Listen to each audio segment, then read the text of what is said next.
my voice too loud, I'll request of you one more time. Come on up here. We got some seating. It's going to be important for you guys who are going to want to ask any questions to come up front because we want to get you on video. We want to get that audio. We have very limited time here, gentlemen, and I'm not going to have time to repeat the message. So if you don't get it the first time, you're going to be without some information. So come on up. Bring your chairs even up if you need to. Party, please. There's some cots up here. There's some seats right there. I don't have an external microphone to give to the speaker. So any background noise, if you guys can help it, if you need to have a conversation or whatever, if your phone vibrates and you need to pick up a call, please just step outside if you would, please, so that we can pick up all the audio of your questions and what he has to say, please. Thank you. I'll have a microphone next time so you don't have to worry about it. We're minus 2 members of our committee right now, but we're going to go ahead and get started. Go ahead and start? Yeah, okay. Hello, fellow patriots. How are we doing today? Thank you for coming. Thank you for doing what you do. I'm greatly and deeply honored to be around such a great group of people, professionals. This is very important, what's going on here. It's an event that none of us have seen in a lifetime or for a long time in the history. Even back in Athens in 1948, Athens, Tennessee, when the citizens took up arms against the corrupt election officials. You probably have to speak up, please. Okay. All right. Even then, you know, the militia wasn't involved. It was just the township. So this is unprecedented. You guys are making history, and I'm very grateful that you are all here. So thank you for coming out. We're going to do another class called the Public Service Questionnaire. We've already done this once, so if you were here with us for the first one, it's going to be about the same material. I have a few of the public service questionnaires here. I'll put them on the table or pass them out, pass them around. There's probably not enough for everybody, but if you would, on the back here, there's a website address where you can go and you can download this as well. So, you know, put that in your phone if you don't get one of these, or hit me up later and I'll have more. So, I'll put those right here, I guess. You want that rock back there? Thank you.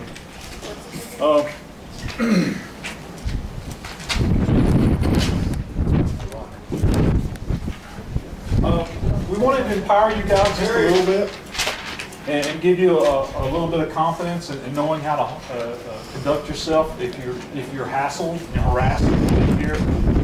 If any authorities were to be watching you and to pull you over, we'd like to give you some kind of direction on how to handle yourself. The public service questionnaire. Let me explain what the angle is on this thing. You see, everything's commercial, and the lifeblood of commerciality is contracts. So whether you realize it or not, you get pulled over, they're seeking the contract with you. Okay?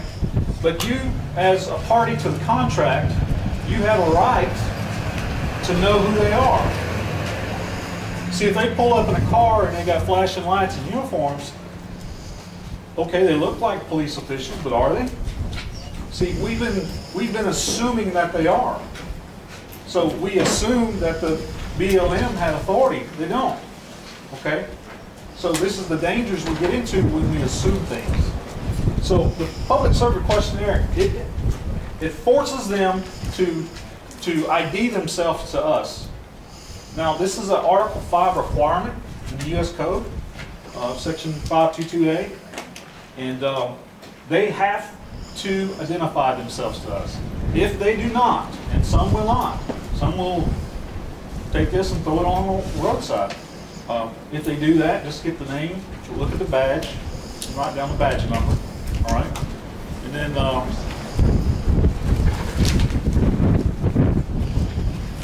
what's that? Just kidding.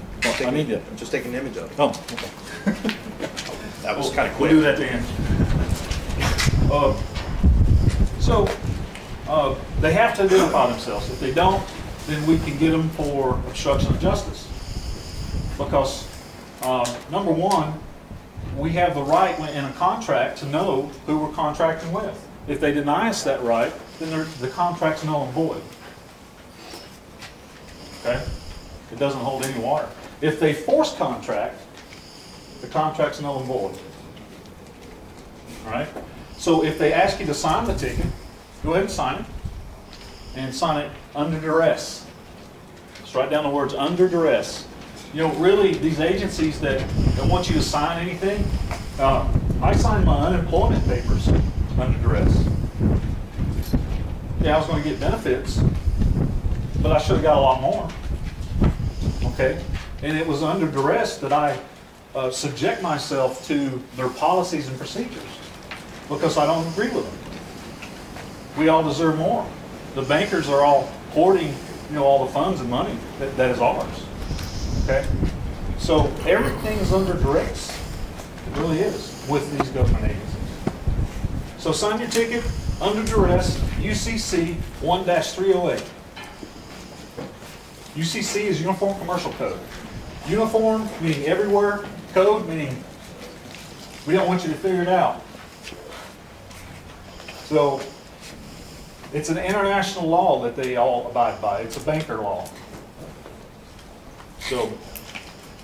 So in a situation where you might have been speeding or driving, where's Jason at? Driving around with your lights off? There you go. In my truck. Where you would have had nothing to come back at them with, now you do. Because it'll go one of either two ways. They'll either fill out the information and give it back to you, or not. Either way you win. Okay? And if they don't, we can go about a merry way, right? Well, I'm going to get into that right here. That's a good segue. Now, when you pulled over, it's best that you lock your doors, you roll up your windows, and you crack your window about that much. All right? Think of that home as your domicile. That's your house. And you don't have to come out of the house, and they can't come into it unless they have a search warrant. Okay? I've been asked many times, say, do you mind if we search your car? Well, yeah, I mind. Well, why is that? Well, sir, will you step out of your car? No, I won't. Well, why not? I say, well, I don't feel safe. Well, why don't you feel safe? I'm a cop. And I said, well, you say you are, but I don't know you are. They give you this, you know, what the hell are you talking about? Well, I'm talking contract law. You know, you say you are, but what do I have in writing? How can I prove it? You know? So until he's ready to give me that information, I'm controlling the contract. Because as one of the parties of the contract, you have the right to set forth your terms and conditions in the contract. So being pulled over on the side of the road, my terms and conditions are going to be this. He's going to come up and ask you for your driver's license registration. You say, you know what, I have that, officer, and I'll be glad to show that to you. But before I do that, I need you to properly identify yourself. And then through that crack, just send out this little PSQ. All right. Tell them it's an Article 5 requirement. It's on the paperwork on the back. There's a lot of cool things back there you can get to know. Notice at the top I put for official use only. Nice. You're the officials, not him. Now, we send these out to anybody that tries to contract with us, government officials. We send them out through the mail too. And if they become non-responsive and they don't answer, well, in contract law, silence is consent. So if you ignore me, then you're going to agree to my terms and conditions. So we bring you into contract that way. And we're hoping to get this out to the public servants to help them understand that they can be held liable if they ignore us. There's way too much ignoring going on. Okay? So, and if you remain calm and you talk, you don't get fidgety and you're not, losing your mind. Usually cops are there's a lot of good police officers out there. There's even good politicians. There's even good judges. All right, but there's not enough. We need more. So when you're educating that police officer on the side of the road, keep your calm, keep your cool. And if he disregards you and says, well, I'm not going to fill it out, I don't have to. Give me your license and registration. Well, at that time, you put him on notice, all right, and he refused you. So now you can file a case against that officer for obstruction of justice because he's forcing you into contract and not identifying himself. All right, so just go with the flow. Say, okay, you sure you want to do that? Just look at it. Oh yeah, give me your license. So, okay. Then when he comes back with a ticket, sign it under duress. UCC 1-308. Because when you take that ticket to court or you mail that ticket back in, okay, you're proving to the magistrate that you never agreed to any contract. Now there's more to it. I've been studying for a long time on this, so there's more to it. But it's not hard stuff. You can learn it. They make it out to be hard and confusing, so that you will shy away, so that you do think that you're not smart enough. But I'm here to tell you, it's not hard. It is easy once you know the parameters and rules of the game. What if you just say nothing? You know, say the guy's not fulfilling his side of the contract. Why don't I just say? If you say nothing, agree with you, man. if you say nothing, silence is consent. Oh. Ah, so see, we all have to answer. That's the bad part about this. When you're sent a bill, think of it this way. Have you ever got a bill from something you know you didn't know, and it comes to you anyway, and it keeps coming? They keep saying, oh, we're going to judgment you, we're going to do this and everything. Well, if you don't answer that, even though you don't owe the bill, okay, they can get a judgment on you. So you have to be responsive in commerce. You need to answer that, okay? Answer it with upon proof of claim. I'll be glad to pay it. Show me the contract, okay? Let me tell you this too. A contract is not a loan. I went to battle with my banks over my vehicles. I cornered them. I said, show me the loan. They were like, well, there's a contract. You signed it, right? I said, well, that's a nice contract and all. I said, but that's not the loan. It's a contract. I said, that's evidence of a loan, but where's the loan? See, the loan has to be an actual transfer of actual money, okay? And we'll save that term. Money's that's a whole class on its own. But let's assume that money is real, and you know. But the deal is they can't do it by clicks in a bank. There has to be transfer of goods from one place to another. That proves that there was a loan and there was exchange. That's what's lacking in the loan world right now. There's none of that. They're doing clicks in a bank, and it doesn't qualify in their definition of a loan. So, I lost my 2 vehicles, but I figured that would happen. I sure learned a lot, and I know who those guys are now. So I'm ready. I'm gearing back up. So let's go over the PSQ just a little bit. At the top, you'll see an ID badge number. Make sure he fills that in. If he doesn't fill it in, you fill it in. Question number 4: Public Servants Bonding Agency. Very important. And bond number. The reason you want the bond in the agency is because if he continues to be non-responsive and he continues to force you in the contract, well, you can contact his surety, who holds the insurance policy, otherwise known as the bond, and you can file a complaint on it. They don't want you to have that information. They try to hide it from you. That's their personal bond, correct? As a result of filing for against the bond, they get enough complaints on that, then it gets investigated, and then it has a hearing, and they have a judgment, and then they can no longer serve any public office whatsoever. That's, he said that if the bond gets enough complaints on it, then they do something. Well, let me tweak your thinking here a little bit. I don't care what they say. If I got a complaint I don't care if there's been no other complaints. You're going to hear me and you're going to do something about it. Right. That's the attitude we need to have. Okay? Absolutely. I'm not going to wait until 2 other people complain about the guy. I'm going to press my issue. If the surety wants to become non-responsive and not do anything, then I'll contact the shareholders and say, hey, you know, your surety is laying in bed with this crooked sheriff that you know, uphold the Constitution. Did you guys know that? Give them a chance. They become non-responsive. The whole process stops all over again on them. So, now we're not trying to go out and make war with everybody. We just want them to do their job. They're not doing it. We're going to have to tag it or kick them in the butt just a little bit to get them moving on. See, they've all fallen asleep. They think that they have authority over us. They only have borrowed sovereignty. We, the people, loan them our sovereignty so that they can perform their duties. And if we loan them our sovereignty to perform their duties, we can take it back.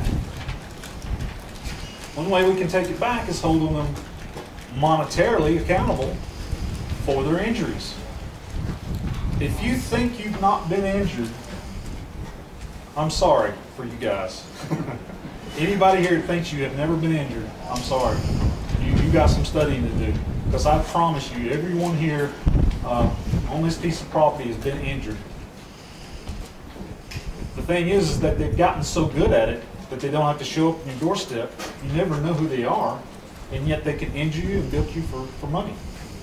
What we see going on across the United States right now is now banks have this derivatives issue that they caused themselves, that they're going out and trying to snatch property and pay for it all.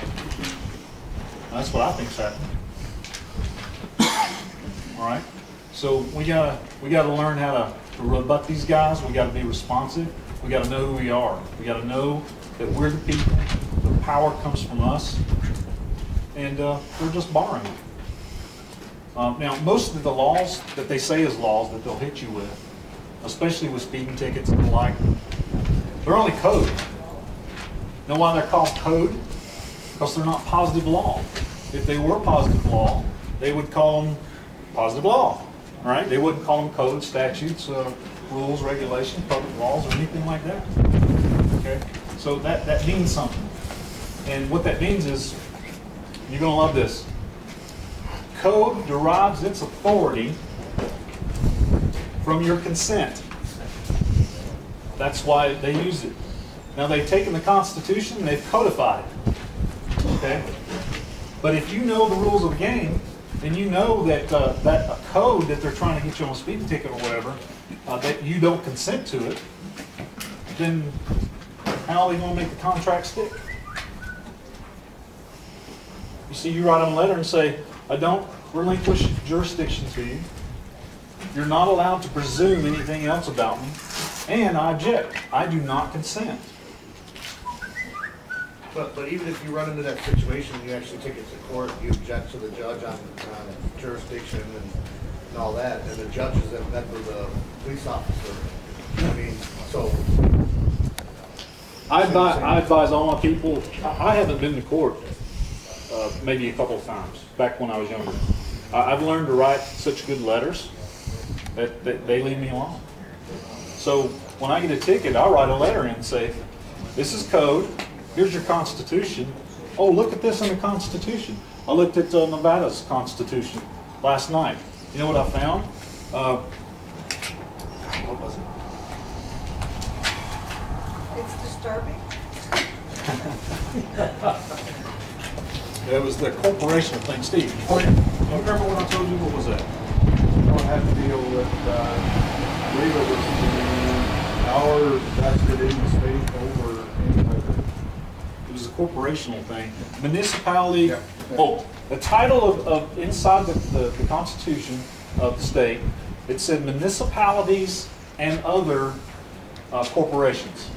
Yeah. Now think about that. Think about the word magic on there. It said municipalities and other corporations. Well, what they're saying there, in a sly way, is that the municipality is a corporation. Make sense?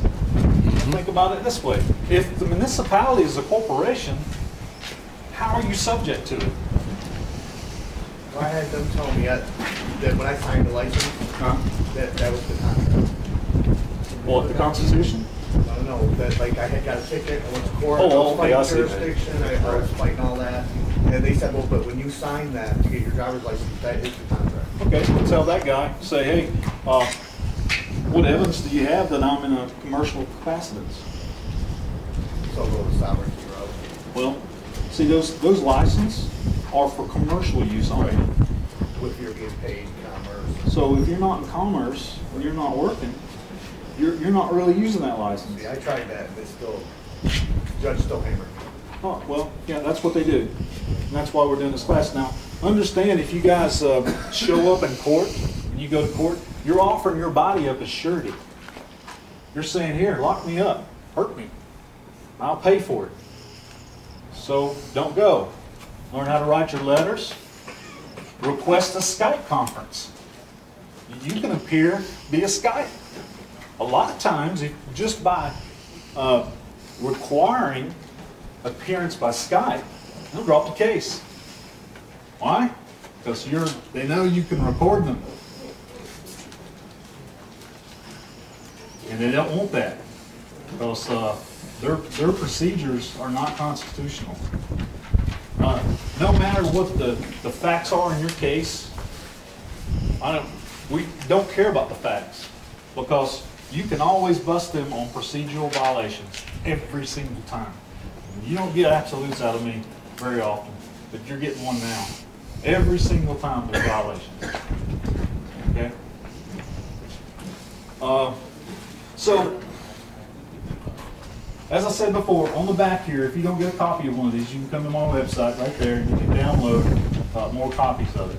Remember, any public official, public servant that's attempting to contract with you, you can send this through the mail, you can stick it out the window of your car, and this is going to give you a little power, whereas before you had nothing.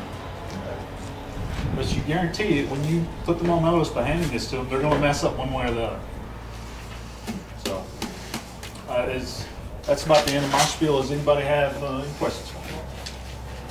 What about when they come up to, we have video and audio recording at this moment. How does that fit into the whole scheme of being pulled over? Oh, that's good. I mean, Okay. that's Like real you good. said, because you can record them through Skype, so that's the same. They're recording, so it's the same thing. Right. Let's say that let's say they want you to come in and you inform them that you're gonna that you're over in the south of France and you can't make it. Okay. You say, well, I can come to you via Skype. Oh, by the way, I've got this cool recording. Here, I'll send it over to you now. Have a look at that, and then I'll see you on Skype day. You do that. I can't promise you, but I can say this: more than likely, we're going to cancel. What if you like, oh, I'm sorry, yeah, I think you mentioned in the last class, even if you admit, yeah, I'm sorry, I wasn't looking, I know I was speaking on camera, recording. Don't say anything. Yeah, so Admit to nothing. Don't. So it's too late for me. I already said I'm sorry, man. If he's forcible and he's asking questions, you look at him and say, am I legally required to answer that question? And then if he lies and says, yes, you are, guess what? Now you got him on that. He just lied to you. Especially if you got a camcorder going. You know, he's going to probably go back and say, well, I didn't look at that. Okay, keep on believing that, fella. We got it on camera. I always ask them if they're recording. Because if they lie to you on camera and then you can't find the recording. What, they're recording? Yeah, are you recording? You're not, Well, but if it's something that happens, you will fix it. It won't be accidental. You just go in the next day and get it. Listen, I can speak to this. I came here, I had court last Tuesday in Houston County. I was trying to get out of it, but I knew I was coming back here, so I had to book a flight to get back. And they already knew the case as it does. They had lost the recording that we had requested of the day after I got arrested. So we already had a copy. We had it, but they didn't remember that they gave us a copy. So we presented it back with their own evidence that they thought they lost, and then we filed to record in the courtroom. And 12 hours later, the case was dropped.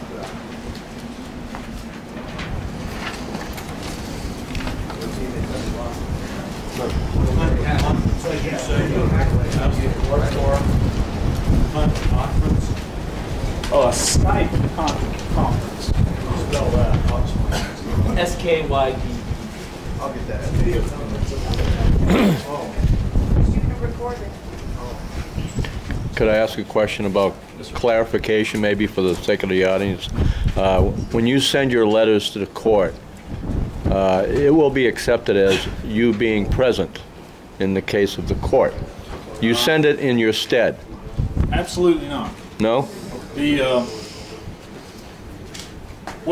I think what you're thinking about there is the affidavit. You see, an affidavit can be counted as a claimant in the court. The attorneys will come in and the claimant won't be with them, but they'll have an affidavit. Yep. Now, also, if you're over there on the defendant's side and the prosecutor's over there and you notice the claimant's not there, then what should you ask to see before you go forward? The affidavit. And look at the judge in the black robe and say, hey, where's the claimant at? And they'll go, well, he's the representative right there. And say, oh, that's a prosecutor. It's not the claimant. I haven't seen the claimant. I haven't seen the affidavit. What are we doing here? So you Right, mean like a victim? Like, so you mean like a victim? Well, Like in other words, there's no victim? Is that there's no claimant. injured party? Injured party. But what he's saying is the no victim, no crime concept is what he's talking about. That's a true, correct concept, yes. Okay, guys, I'm going to turn it over to my other private attorney general friend, Mr. Steve Curry. All right. I was just going to do some general housekeeping. Is Jerry still here? Standing over there? He's back there behind that closet. Hey, Jack, Jerry still around? Jerry still around? Come on up. I got some direct information for you and some direction, if I may. If none of you can hear me, come on up where you can, because I'm not going to repeat too much of this. I'm going to do a segue here with my buddy Jeff from contract law, commercial law. I'm going to give you a little history as to what you guys are dealing with in all contracts. I'm going to put out a term, it's called common law, which Jeff has already alluded to. You break the words common law down, and what you have is man, the first three letters, C-O-M, commerce, or mon, law. Syntax. Everything we're seeing in the production of law comes from our judicial friends, also known as attorneys, judges, magistrates. They have not created the language, but they've sure put it to some strange and nefarious purposes. I'm going to hit pretty hard today the judiciary, which does not exist in my mind. It is an illusionary corporation. It is a foreign corporation, and this is why Jeff here is telling you you don't have to comply with any court order.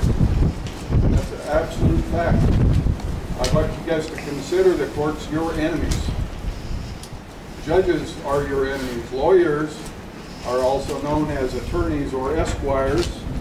Take the term attorney, for instance. What's the last three letters in that, in attorney? M-O-N-Y, right? Or O-N-Y. It refers to money.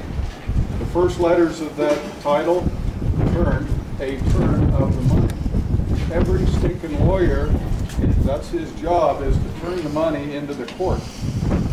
That money, believe it or not, is going to end up over in Great Britain and the Vatican, all right? Because we're all under contract with the Vatican, believe it or not. And I'm going to show you how that's done in a quick order. I have several certificates on hand today, one of which is not my birth certificate, but the next time you look at your birth certificate, you're going to find your contract, which was presented to you without your knowledge, without your consent or awareness. Let me do a sidestep here, sidebar, everybody. Genesis, Adam and Eve, we had two people. We had Adam representing man. We had Eve representing the natural woman. By what authority or jurisdiction did Adam and Eve live? Creator God. God's authority. God's authority. What have the courts and not our government, but corporations done to that contract that Adam and Eve, that you and I had at birth? Checked it. They flipped it on us, haven't they? And they flipped it within the hour of your birth. At your birth, you received from your Creator, and you guys can define your Creator any way you want. I have mine, you have yours, I honor yours, please honor mine. At birth, you received inalienable natural rights. Everybody's heard those terms. Human rights. Everybody received that at birth. What was taken from you in the first hour of your life? Your property and the property of your parents. When the clinic where you were born, the hospital that you were born, they have the assigned duty to act as the corporate state. They presented your parents with a contract. And if you look at that contract, you're going to find in big print up there, certificate of birth. Certificate of birth. Below that, you're going to find your father's name, all in uppercase. And you're going to find your mother's name, all in uppercase. And below each of those names is this X with a line. And this document is awaiting the signature of your parents. That document does two things. One good, one bad. The first that it does bad is that your parents have now sold your bond, sold you to the Vatican where they keep all of these records. As, you know that X with the line underneath their straw man name? Straw man, I mean, uppercase corporate name, right down on that line. And this has gotten to the point where it's ridiculous. Anybody have a checkbook on them? The line in the sentence. Underneath, if you take a jeweler's loupe sometime, just a magnifying lens, look what's printed in very, very microscopic detail below that line. It says authorized agent. That's on all your checks. That is currently implemented in all contracts, from checkbooks to birth certificates and all. What that line represents is consent, just like a traffic ticket. Okay? We talked about a police officer pulling you over. Here we go. This is perfect. I can see him. I can kind of see the line in there already. This is not terribly well defined, but here's where Jeff would sign his name. Look at what's up top here in the upper left corner. Bold case, uppercase. That's corporate identification of you. Now, here's where it gets interesting. All the way back to Rome, they had commercial law all set up. And using terms like citizen, subject, person, they were able to identify each and every one of their subjects and citizens. Subjects, by the way, were conquered people. Persons are also conquered people. Citizens of Rome, those were the natives of Italy, natives of the city of Rome. And they had something of honor. This is why we have to be very careful in our contracts with these corporate bandits that have taken over our country, because we no longer want to be identified as citizens, subjects, and persons. The term persons, if you go way back in common law, what are we referring to? A person is an individual with service or debt owed. Now take the subject again, the term subject. It is a conquered people. Roman corporate commercial law is very, very powerful. If you thought the Roman Empire ended, you're wrong. They're still here.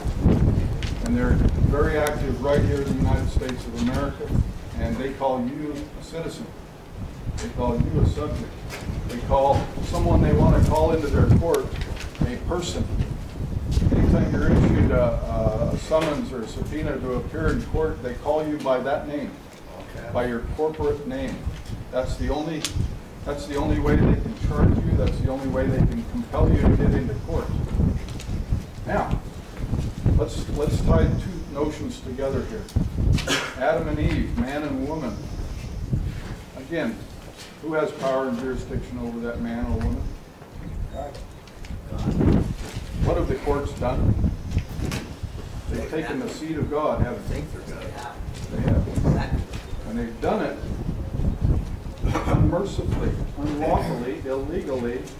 And I'm not going to throw the term in there unconstitutionally because I've got to talk to you guys about this. Let me hit this real quick. Corporations. Good definition of a corporation, and it comes out of the Black's Law Dictionary. A corporation is defined as a two-dimensional, additional, artificial, illusionary device it only has power in the contemplation of law. Did I say it had law to it? Contemplation of law, meaning we're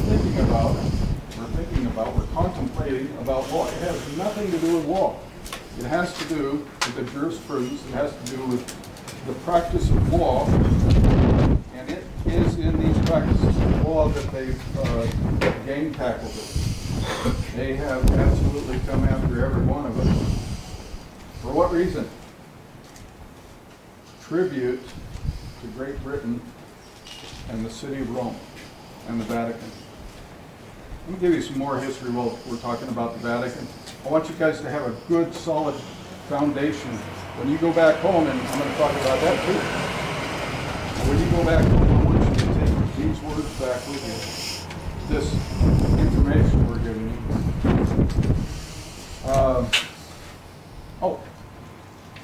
I skipped one very important. What's that? We started with 15 minutes, 50 seconds. Okay. Corporations, two-dimensional, artificial, fictional pieces of paper. Do you see any body in that? What are we? Three-dimensional flesh and blood, living organisms, aren't we?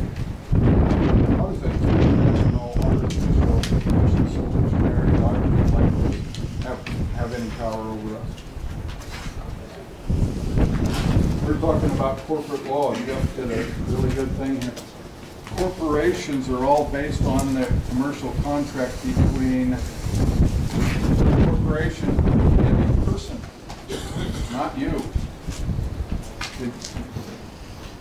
You, as Adam, did you ever give consent to these people stealing? Consent? If you sign a document, you are in contract with these people. A good way out of this, guys, is to revoke that consent because of the fraud that took place, not only with your birth certificate, but for every traffic ticket you got. Can you explain involuntary servitude as opposed to voluntary servitude as that applies to that? I sure can, and it does. We have some very good corporations here in the United States and globally. These are corporations that understand the limitations provided them in their own charter. And this is something people cannot do. This is something that BLM can't do. This is something that the United States of America Corporation, Inc. cannot do. They can't put you into servitude or slavery without your consent. Involuntary consent is bad. It's called slavery. Serfdom. How can you get out of servitude? You revoke your consent. How do you do that? You say that I was forced into signing that traffic ticket. Under duress. Under duress. Duress is another term, without prejudice. Mm-hmm. Without prejudice. Meaning, you can always bring charges back against them. If you ever see the with prejudice, that's usually coming from a court and they're telling you that you can never argue again. We will not accept your case again. But when you write, like on my driver's license, it says without consent, without prejudice, that means they can stop me and they can do what they think they are doing lawfully and legally. But I give up none of my rights. I can always take that officer on at a later time.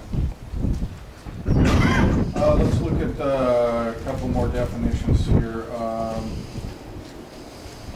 Injury. Jeff talked about injury. Every one of you has suffered injury. If you understand the lawful definition of injury, it is the lawful invasion of a legal right. I believe we just covered the fact that you had inalienable and natural rights at your birth. What happened in that first hour with the birth certificate? That contract became null and void right there. If you want to regain your freedom, if you want to regain your freedom and your manhood and your womanhood, you can take your birth certificate and go down and get a certified copy, stamped again by the de facto clerk down there. And on the back, or you can do it on the front of the document too, you write null and void. Send it into the Vatican, see what they do. You're now off their list. Speaking of null and voids, all contracts with the Justice Department issued in the name or from the name, prosecuted from the point of view of the people of the state of Nevada, the people of the state of Colorado. Anytime you see that verbiage in any kind of deal from the court,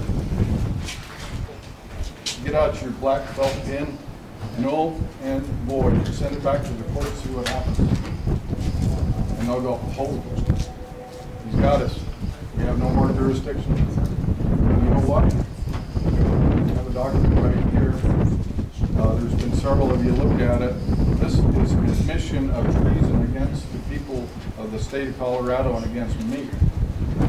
In their verbiage from the Secretary of State of Colorado, they're admitting to the use of that people of the state of Colorado versus Steve Curry.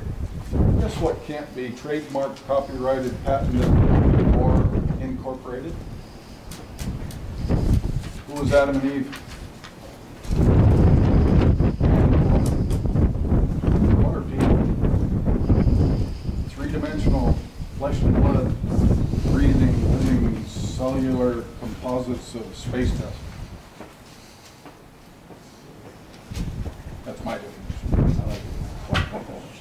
We're all space dust. I don't know if you understood that, but we're made up of calcium, iron, aluminum. We need thorium and uranium to keep these triggers going up here so we can think and talk and act and intimidate.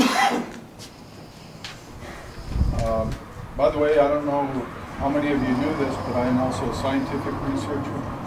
I study meteorites. I have a long list of disciplines that I've studied, everything from astrobiology to geology, planetary geomorphology, astrochemistry, astrophysics, the whole long line.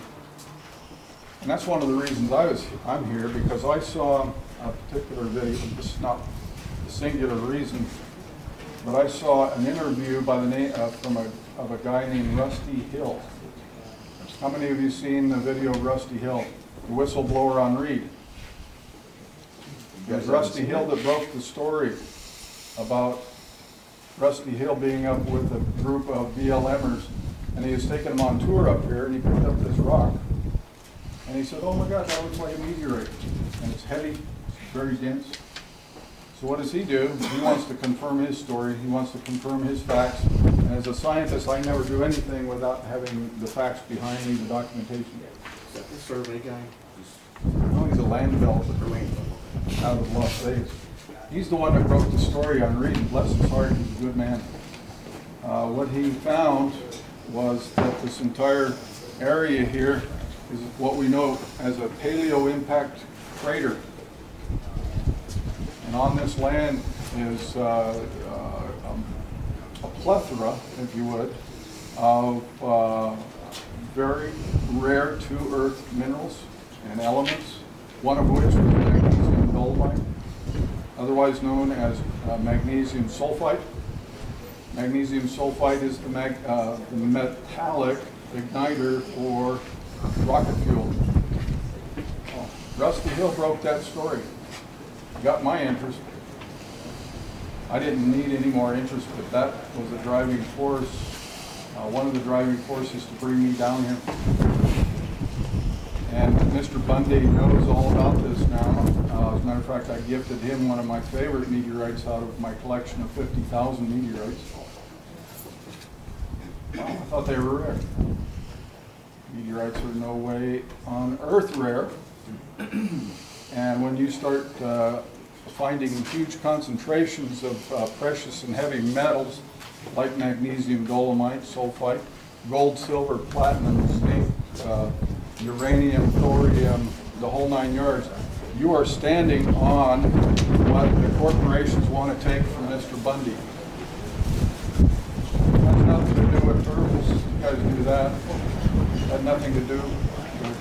And the Bundy connection with how these guys lined up against them, you can see that about 30 days prior to this action, Sheriff Gillespie was called to Washington, D.C. to receive an award in Harry Reid's office, and all nice and handshake and read into the congressional record. Nice picture. I'll share it with you. I'll be putting it up on my website after he's finished speaking.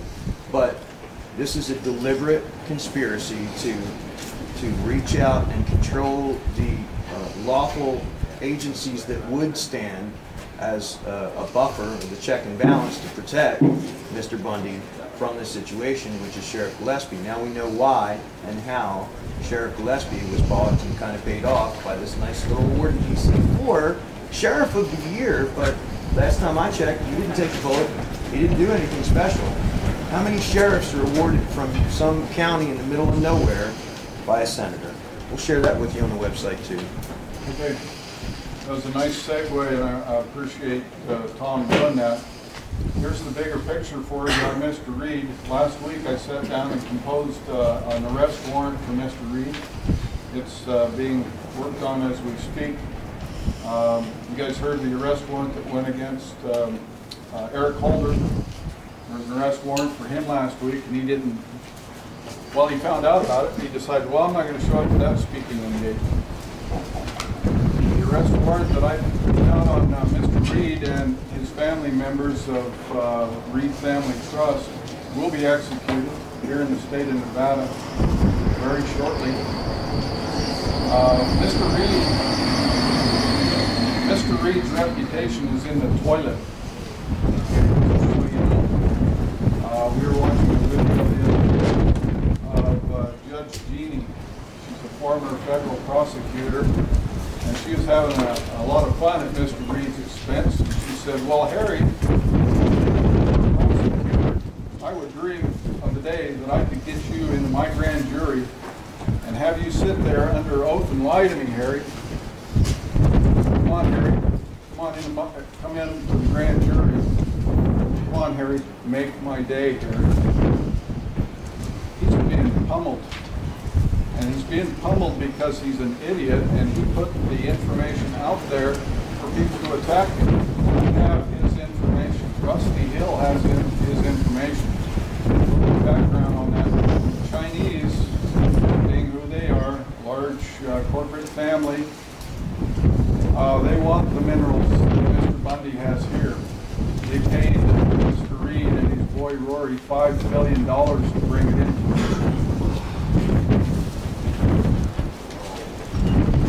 The resources here are worth quite a bit more than $5 billion. You know what I put in my indictment, Mr. Reid? Foreign agents. Traitor. Saboteur. Conspirator. To commit felony conspiracy. Commit felonies against the people, against Mr. Bundy and his property. reminds me of one more designation I was going to make, one more draft, if you would, to actually the Republican Roman law. How many have seen the movie Gladiator? Neither one today. Subjects and citizens of Rome. The city of Rome is run by mob rule. Remember the games? The games were created to pacify and entertain the subjects, actually the citizens. They used subjects in the amphitheater.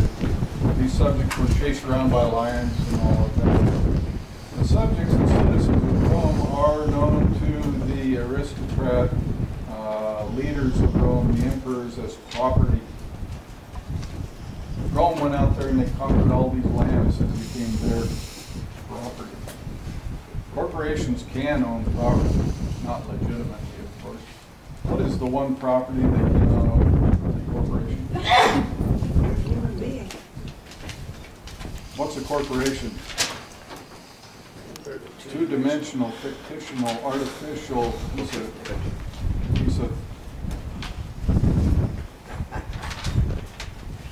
Guess who can't own you? Guess who can't own you as a man?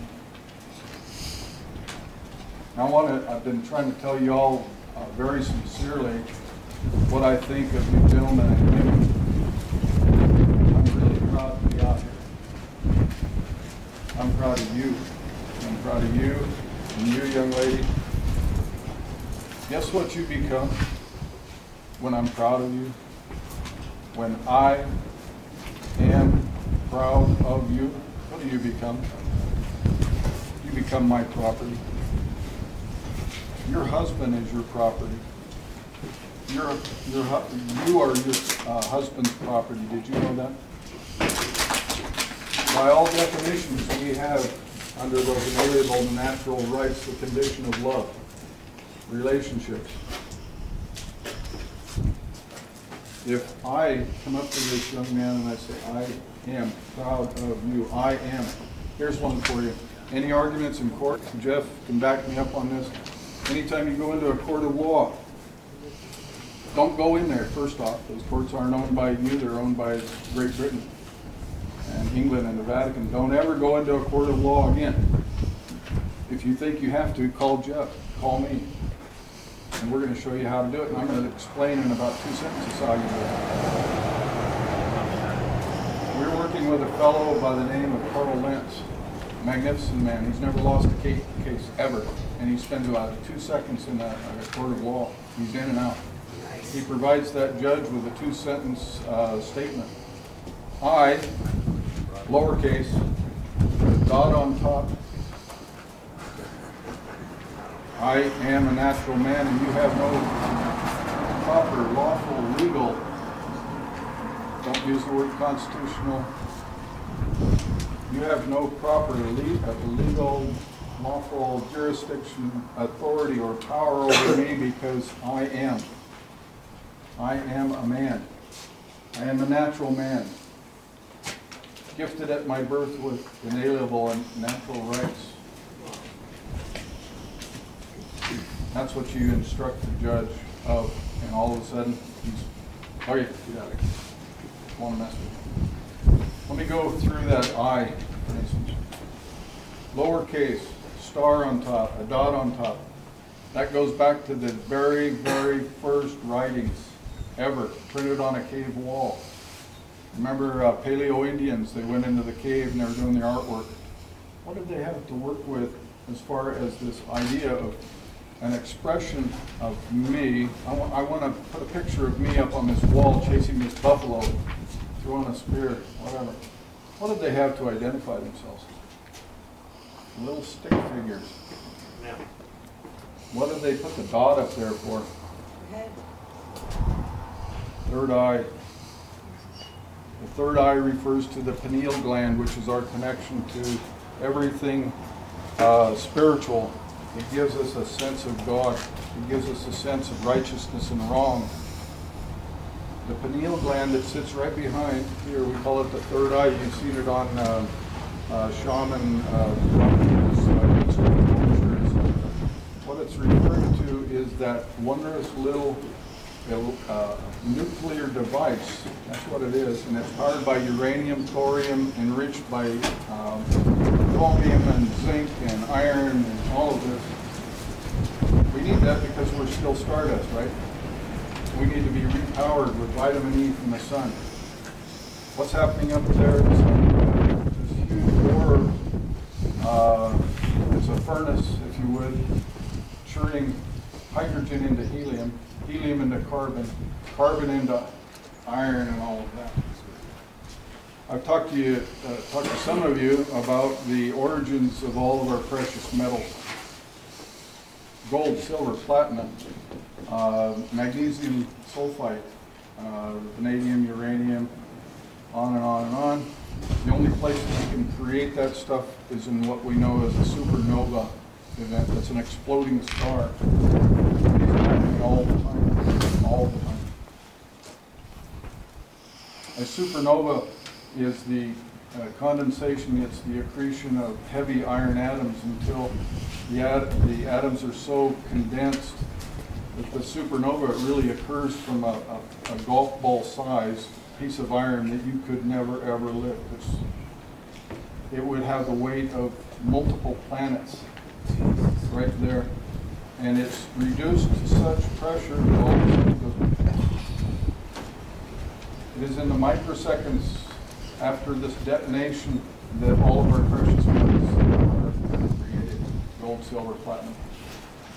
There is not a mining district on the entire Earth, not one, that is not centered around a meteoritic or asteroidal deposit. It's all about the minerals. China wants them.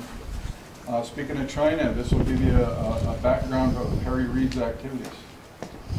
3 years ago, China cut off its exportation of heavy and precious metals and elements, stunning our country's manufacturers. Guess what they did last January 2013? They cut those exports by 95%, leaving the American manufacturers to go, what do we do now? Those rare earth elements like tantalum and chromium and zinc and a whole list of them, used in the production of electric motors, solar panels, wind turbines, all of that. Stunned, absolutely. The corporate structures in America, the high prices of these metals and elements got out of hand for the Americans. Instead of folding up shop, China said, hey, wait a minute, you guys got some pretty nice stuff going on over there, and we know you don't like to pay these prices. Why don't you come over to China, set up your shops? They did. 48 major corporations left. China, they're over there sitting on free land, free labor, and now they don't have to worry about importing these precious metals at enormously high rates. They still get their electric motors done, solar panels, and all that. They get them produced cheap. Bring in Harry Reid. China says, hey, Harry, you're a U.S. Senator. Can you help us out with this? Oh, yeah. Back in the 80s, this whole thing started with the Bundys. Early 80s, they knew that these precious metals were.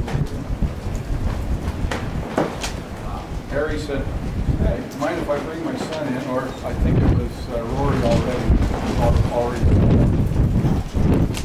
with the Chinese. Maybe it was Rory that came after his dad.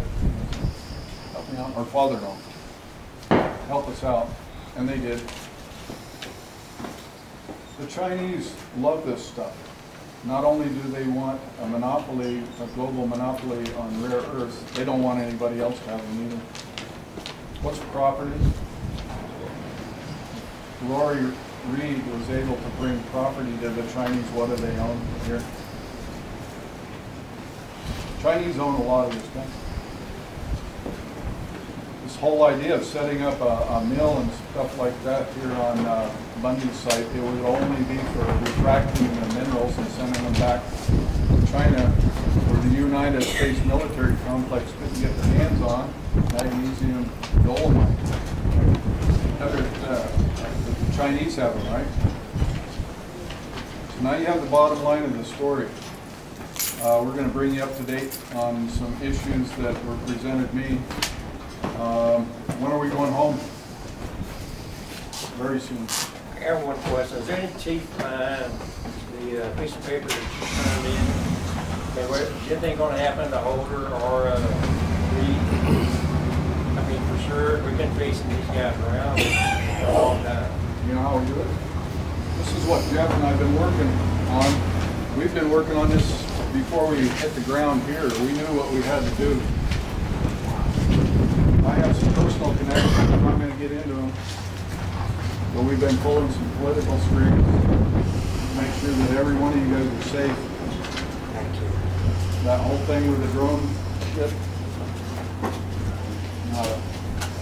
If I could, I'm running out of time. Your name and your notice of, I don't know, where we can find that name. Sure. Steve Curry. Mount Sports, Colorado. I'm proud of it. And do you have a website? We do. Do you have your notice down there and stuff? Oh, yeah. My notices, all my paperwork are published around the globe. I can go on the site. Yes, my website is www.thepagg.org. All right. And my email is thepagg, thepagg@gmail.com. Okay, and other questions. How long have you been private attorney general? Let us explain what private attorneys I do. know what I was just asking how long you have. Let it explain to other people then. Well, I'm running out of time. Okay, just a quick explanation. Private Attorney General, juris privati. It entitles a person that's been active in doing filings with the court and having success, you have to have at least one success, to claim the title of Private Attorney General. Jeff here's had several victories, and I'm experiencing my very first one, and it's a huge one. I put in a writ of mandamus last Friday, well, a couple of weeks ago. I ordered the sheriff of 2 counties, sheriffs of 2 counties to arrest 6 judges, county and district court judges. And it's working. It's working so well, I'm kind of tickled about it, and what it's done is set these judges back on their heels, where I stripped their jurisdiction and authority over me as a man, over me as the authorized agent for the person they wanted in their court. My last appearance before this judge, I was shackled, brought up at 8 o'clock in the morning to this man. Again, my personal appearance against this man. He said, "How do you like our accommodation?"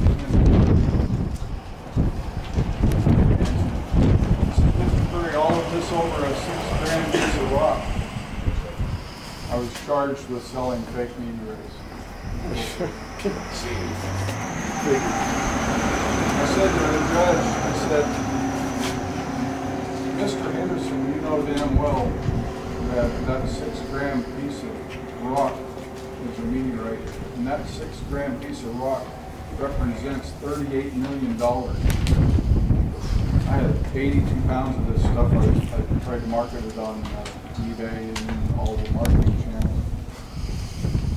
channels. That's just one rock. I have troves of different rocks and everything, worth billions and billions and billions. The meteorite cartel came after me, and it was because I had exposed not only that meteorite cartel, I'd exposed NASA, and I'd exposed the Colorado School of Mines, and I exposed the judiciary in Colorado. You'd be interested in this. In November of 2013, I issued a proclamation to the Colorado Bar Association and to the Colorado Supreme Court, and I ordered them out of my state. That document has circulated the entire U.S. Everybody uses that paperwork in their own states now. Guess what happened as a result of the proclamation?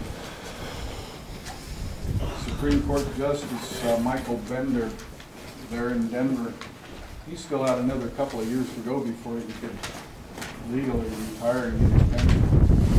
He retired 2 months ago. He took with him 6 others. And he knew what was coming down the pike because I had the goods on him.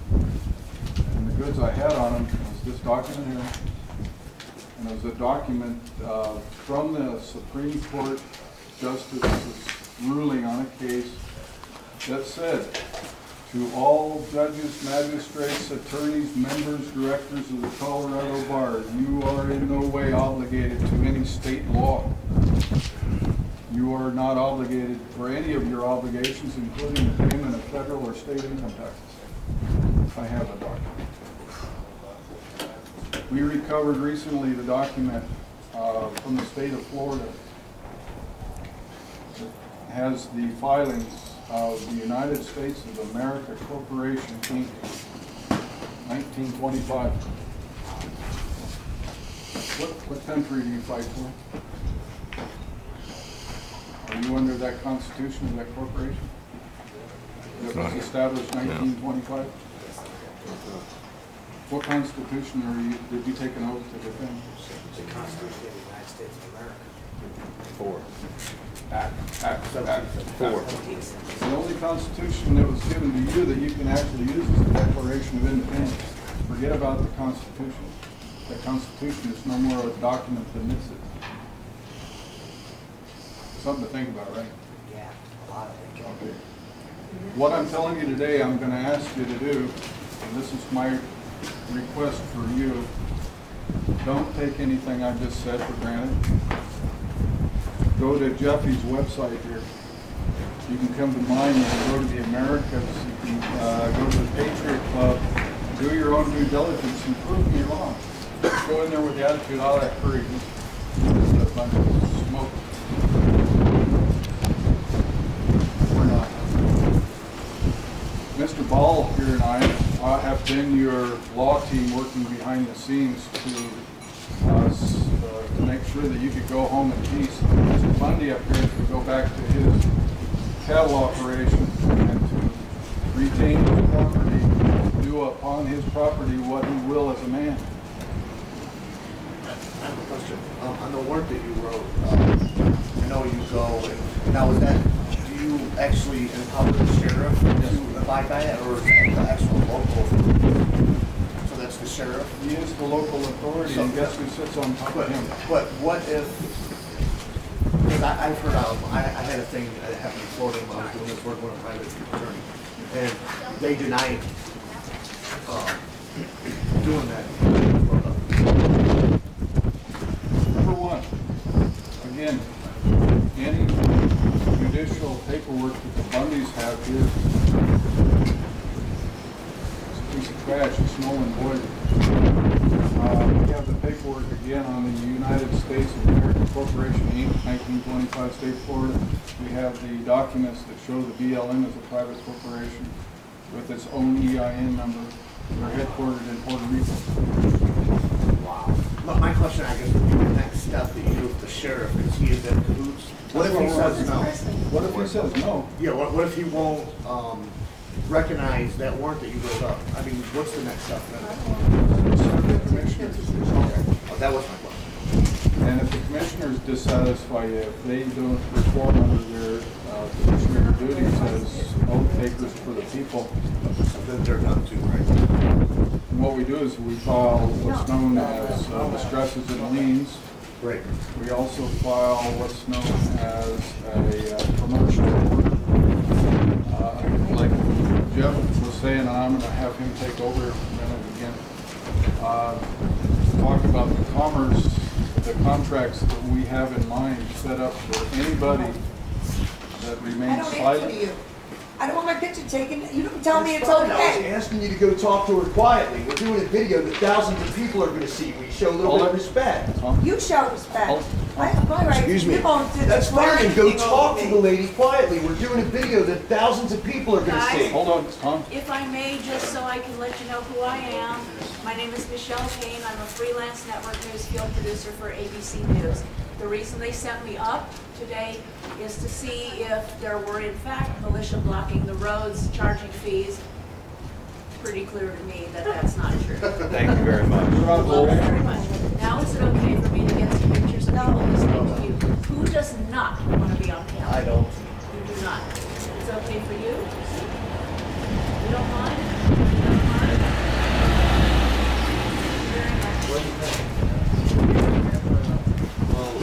But ma'am, what you're doing right now is you're stopping something that we're in the we're- middle we're of. in So a you very, film very everything important- forward, yeah. nothing Yeah. behind. 5, 4, 3, 2. I'm going to turn it over to Jeff again. And then we're going to come right back about how you guys are going. All right, guys. I just want to close with one thing. Your question about what do we do when the sheriff doesn't do something or whatever. I want to give you guys the basic chain of command. All right. Up the very top of this tree is the creator. Whoever your creator is, that's where the creator's at. The one below that is you. Okay. So your original contract was with the creator. Right. And the earth is our inheritance. Okay? But what these guys are trying to do, okay, is third party their way into it. So here's how they want you to believe the chain of command goes.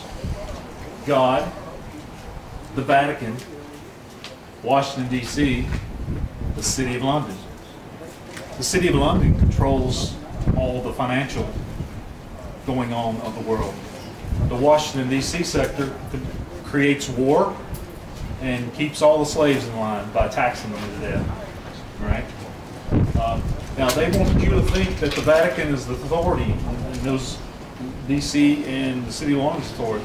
That's not true, because that's a third-party intervention of what is really reality. And that reality is, you guys have a contract with your Creator, and this earth is your inheritance. That's it. There is no more. You're not subject to anybody, as long as you don't hurt anybody. If you create an injury on somebody, then that's a different story. Okay. But a lot of these so-called governments will try to make you believe that there's been an injury when there hasn't. You know how many times you've heard, well, the state's going to prosecute. You know, there's no claimant. The state's not allowed to be a claimant, yet they do it every day. If you don't rebut it, then that means you consent to it, and they move forward with it. All right, they subjugate you to it. That would be the state, be the prosecutor, witness, everything. Exactly. Exactly. So when a sheriff doesn't do what we say, see, we are the people. We loan out our sovereignty to the public servants to do their job. When they don't do their job, we put it back. So when that governor or that sheriff doesn't do their job, we can go kick them out of office. We don't have to wait for an election. Okay, that's our power.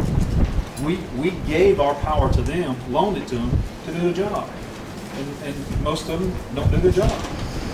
So the next time they try to order you around, know that they're just a corporation. They have no authority over you. You have the authority. Why? Because God and you is the original contract. Nobody can come in between that, period. All right? They want you to forget that.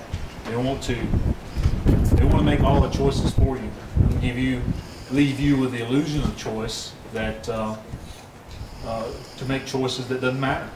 You see, because if the spirit can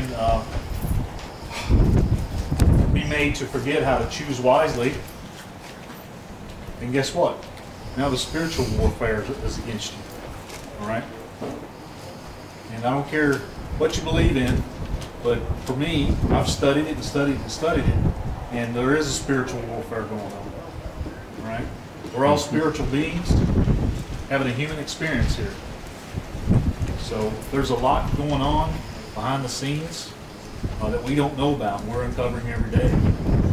So I want to mention, I'm going to close up now. I want to mention part of the reason why we're here and how we got here is from a group called the Citizens Action Network.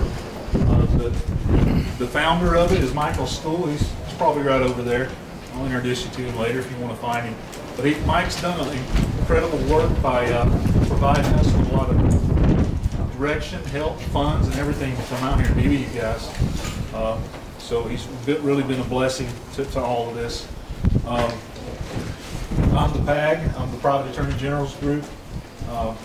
THEPAG.org. So drop on by, shoot me an email, whatever, say hello. If you come into problems or you think of a question or something, hit me up. I'm here for you guys. I want to start that dialogue because as soon as we start learning that knowledge in the brain, then it becomes powerful. Okay, and that's where we're trying to get. We're trying to get everybody on the same page, more people informed of the right way of thinking, not the way that they programmed us all from birth, which is the wrong way. Yes, sir. Is this American Spring I keep hearing about? Is that an actual event that's going to happen, or is it just? Was it the Burning Man thing? Or something? No, American Spring. I can answer that probably. If you can.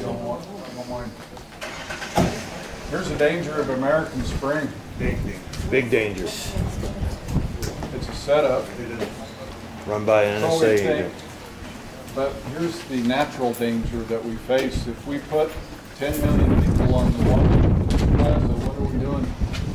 Standing on their ground where they have all the jurisdiction, aren't we? Oh, yeah. You remember the 10 Mile bonus Square. war, bonus veterans, the bonus war guys back in whenever? They took up residence there, squatted on federal property, that 10 square mile area.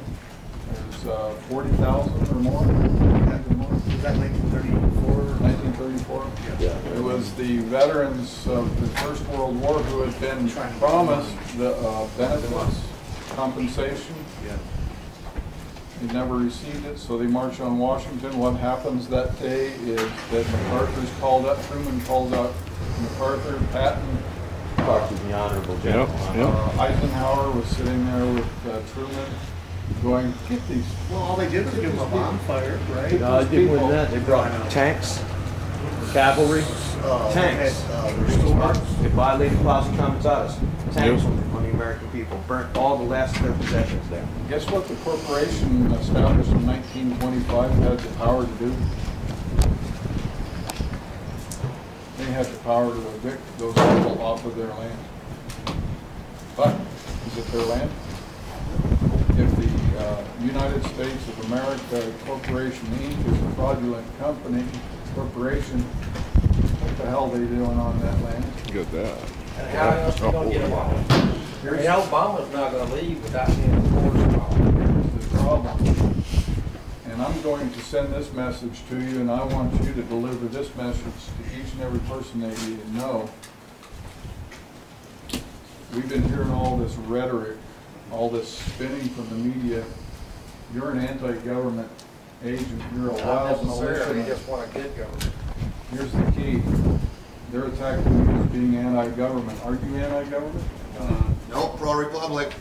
What is a replacement term for government in that context? Corporation. I'm anti-corporation, thank you very much. And when they ask you what corporation, you guys need to email us. We have this all over the place. It's the corporate documents for the United States of America Corporation Inc. 1925. You can say something like, I'm not anti-government, but I am anti-fraud and anti-corruption. Right. And smile real big and look at So when you go home, when you're driving home, and we're going to send you home here pretty quickly, but there's a new rotation coming in, and Ryan, wherever Ryan is. No, he's not. Yeah. Hold on. That's his assignment. That's his department. We do have some new men coming in. For those of you who have been here, I was hoping to talk talk to that little cache of men that just left here to let them know that they'll be going home, but to expect to be redeployed. Things have scaled down here enough that you can go home. I give you my word, you will not be harmed when you're headed home. Jeff just gave you the rules of the road, so if you're encountered, you have certain rights. Do not let them search and seize you.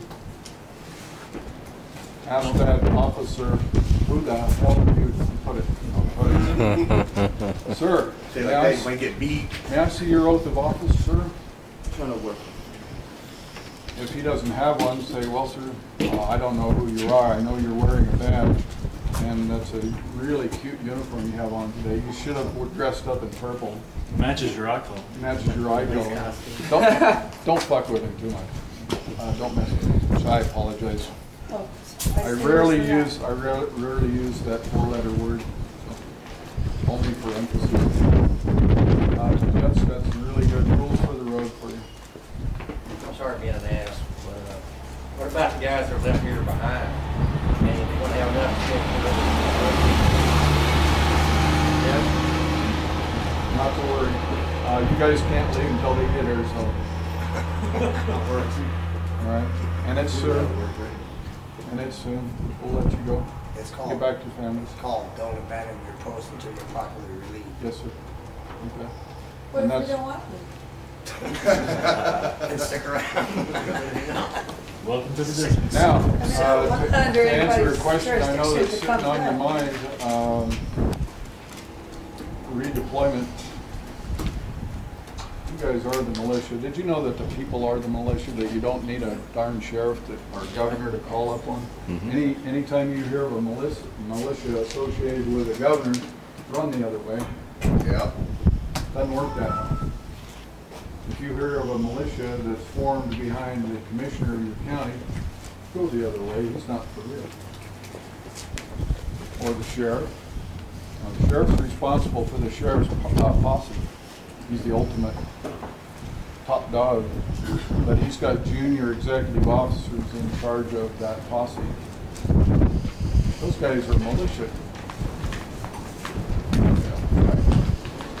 People are militia. People are men and women that come together to help another man in distress. That's why you came here, to help Mr. Bundy. That's why I'm here, that's why Jeff's here. Somebody was trying to take his property, and we know who they were. We know who they are.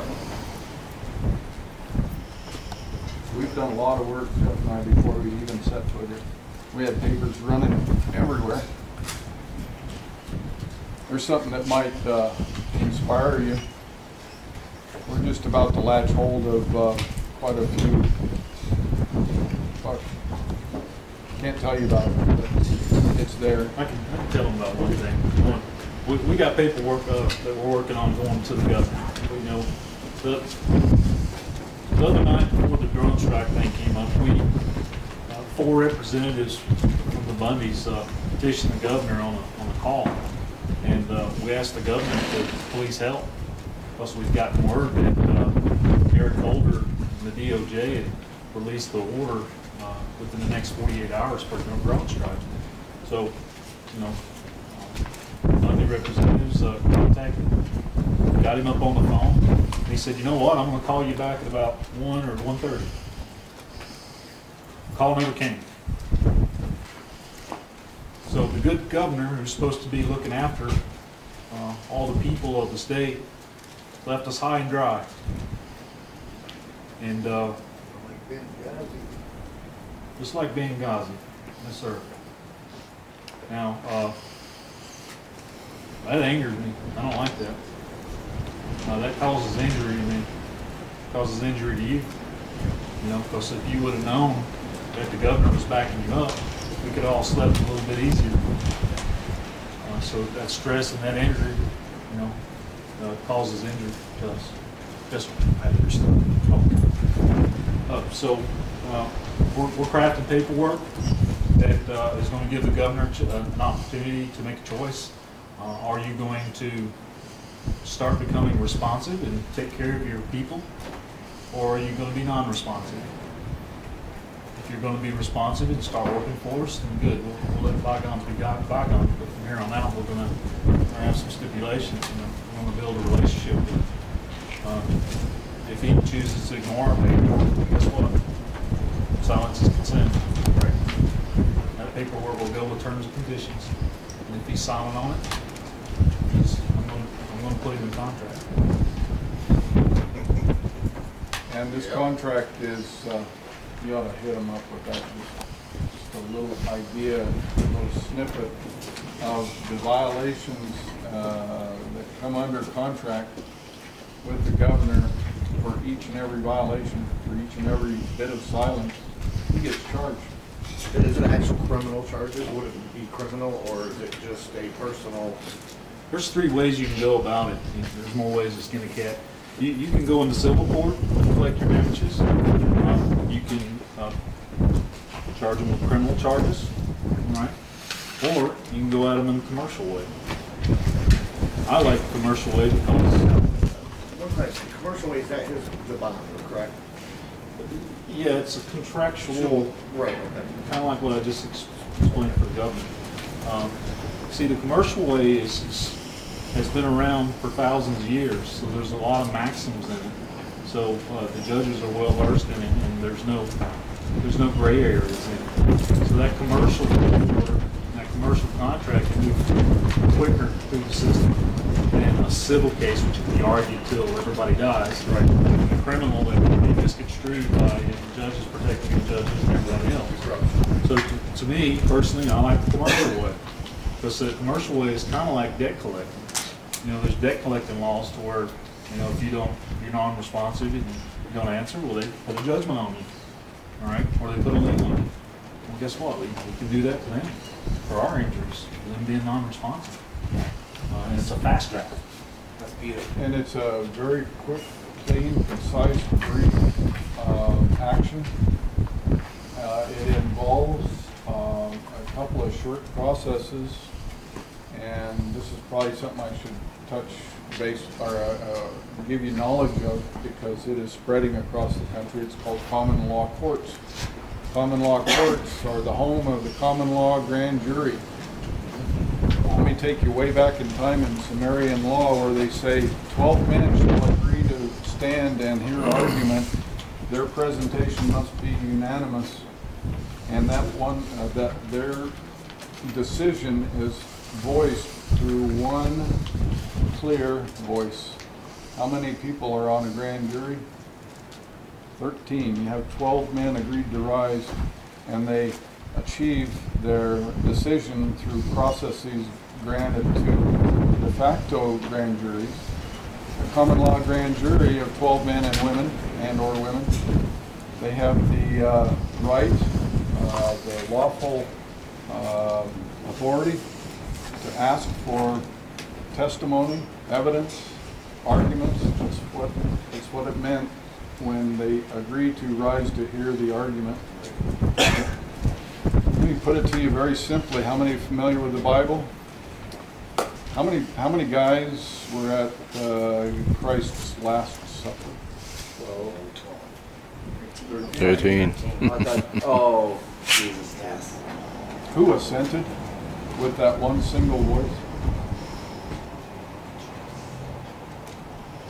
No, assent meaning affirm. What did that 13th person do? Betrayed him, isn't it? No, the 13th person is Christ in this. What did he do? He took the message of those 12 men that he was working with, including Judas. He was the arguing point. He was the devil's advocate. He was the one with greed in his heart, and he betrayed this guy right here. The power of that 13th man to assent and to affirm the voice of 12 men, what did he do with that information? He took it back to his father, didn't he? Who's the father? Have you heard terms, the phrase Father, Son, and Holy Ghost? Father, Son, and the Holy Ghost is that voice. That was the ascent of 12 men telling the world, crying back to their Creator, we're free men. We're free men, we're free women. Got it? Isn't that a cool picture? Check this out. You know, every war's been a banker war, right? Oh yeah, both sides. And so remember the story of the only time that Christ kind of got angry or violent? In the temple, that was where they were In the doing the temple? money. There you go. What did Money he do? changers. Went in and He flipped the tables. Flipped the tables. He flipped out. of the money changers. Yeah, money changers. The money changers were the bankers of the day. So let's flip the tables again. Right. We're dealing with the same bankers, guys. Yeah, well, it's, like you say, history repeats itself, period. You know what this whole global effort is? In a spiritual mindset of things,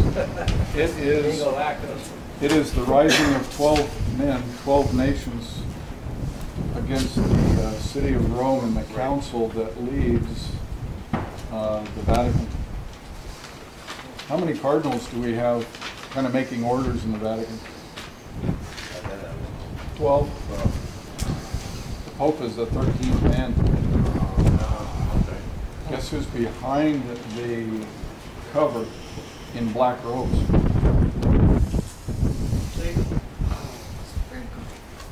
It's pretty close. There's actually another 12 men seated behind them, and that's the Jesuit council for the 12 cardinals. And those 12 councils are all, you can consider them lobbyists for banking interests, insurance interests, So you mean evil? domestic control, transport. They perpetuate slavery systems. Right. That's what they're guilty of. You know what the Vatican is guilty of most is human trafficking. We are cattle to them. That's why we all get stamped with. Well, yeah, like, I know somebody had did a study, and I know that when you're born, that they actually put a price, like what you actually owe the day you're born. Like they already figured that out. Well, just think about it. When you're born, you're And the instantly- interest. you're given a social security number. And Right. what's attached to that social security number?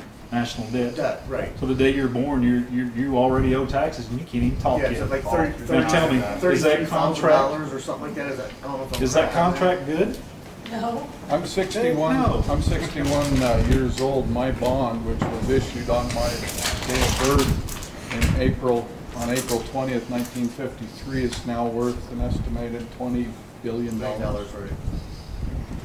Do I want that? Do I want their money? It's just mine. Right. And our Federal Reserve System established here in 1913 is the issuance of fiat currency, which Fake. fake. Take a look at the dates here. These are kind of interesting. 1913. And we got the one that did 1914. 1913. What happened in 1916 in the United States? 1916. First World War. Oh. We got dragged into the First World War, 1916. We got out of that with our first debt ever occurred for a nation. We became a debtor nation to Britain and to the Vatican. We became debtors, they became collectors. 1925, state of Florida, the filing of the United States of America Corporation. Yeah, I actually studied that one. What happened in 1929? Stock market crash. Yeah. That was no stock market No, crash. they That was- did it, didn't they? Engineered That was a bank robbery. Right. robbery. Just like all Stole the our crash we gold. had with the real estate market. It was intentional. It happened in 2009. Now, in 1913, that system that's set up, that's the system that needed to be made, right? Like say things go the way that we need them to go now for the future of America. But that system has to be removed, am I correct? You know how that was all set up? Well, yeah, that everybody was at home on Christmas when they signed in. I mean, back, rewinding the tape and show you how these guys planned this out way ahead of time. Yeah, it's a never ending net. It can never be paid. In 1868, 11 state delegates forced out the ratification process of the 14th Amendment, acted on 20. Now, some say it was the southern states that didn't have duly elected governors. But President Johnson made it clear that those governments were elected. And I come from New Jersey. One of my representatives were chased out of that ratification process. Now, they didn't fight for the South. So here you have 14th Amendment jurisdiction to show you the way they're paving the way, right? They changed the definitions of the word person and citizen to be defined as corporation. And they make us, and I quote, subject to the jurisdiction thereof, which makes us, well, in their minds, subject to that 14th Amendment commercial jurisdiction, supposedly about slavery. Oh yeah, my name's Tom. I'm from Resurrected Republic Radio on RBN. I have, my family goes back to Fall River, Massachusetts, way back. My family took part of the original Sons of Liberty, and there was a portion of my family in Vermont, in Berlin, the area of Berlin, we have the mountain, the Underground Railroad passed right over the top of.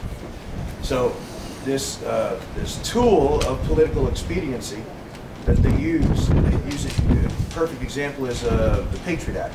They use the 9/11, all that stuff, that bring in the Patriot Act. This legislation has a nefarious and underlying meaning, and they used, slavery was being done away with by legislation all over the world. They knew the days were numbered.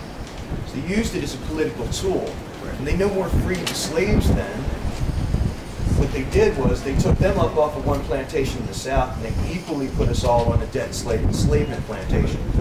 That 14th Amendment empowers Obamacare, Roe v. Wade, gun control, ATF, FBI, BLM, all these agencies.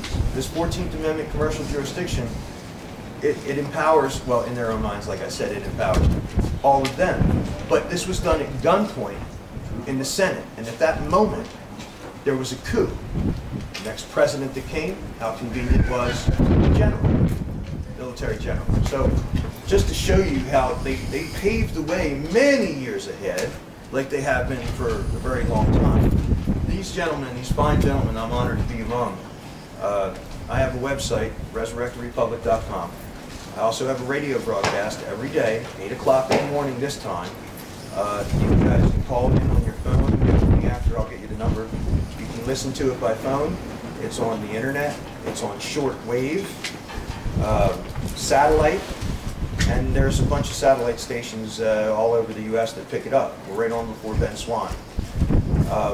Be careful what you do. You know, there's a lot of disinformation going on, of course, but I'm going to be getting my word right from these gentlemen right here, from Ryan, and right in front of Bundy's residence. Anything that I put out on the radio, anything we put out on film, that's what's going on. And anything else, these other wild and crazy space aliens and Bigfoot popping out combined somewhere with an AR-15, federal agents,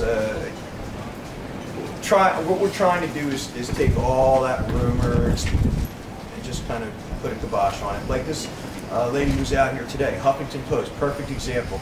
Huffington Post putting an article out saying that we're stopping people on the public roads, demanding ID to make sure they're local. Wasn't the Huffington Post the one that just also said that the drone was shot down out here? They say a lot of things. Yeah. They are the liberal spin factory, and unfortunately, they're these people that read that rag because they give it, and they do it the Republican bent too.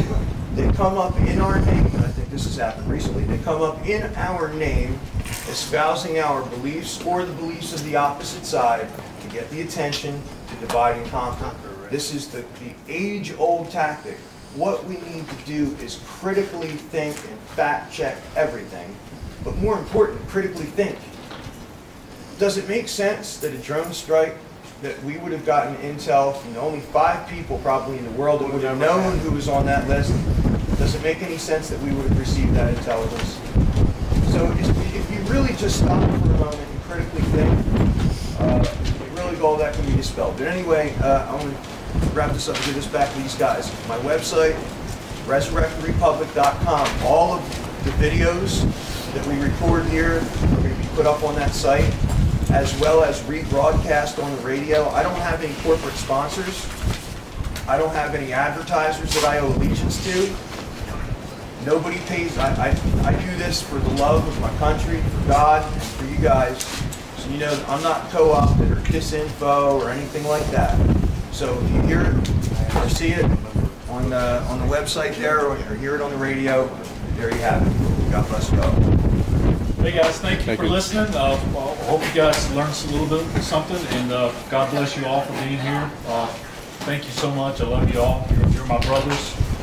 We are our brothers' keepers.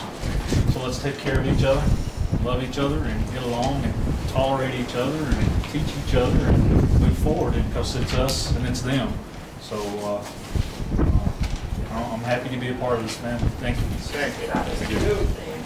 One last word, and I'm going to finish me. I'll finish me. You guys need to be proud of the fact that you're involved in a civil war. Civil war. That's why we're here. We're going to keep this civil. Why can't we war with words instead of weapons? Civil war. I'm proud to be a civil war participant.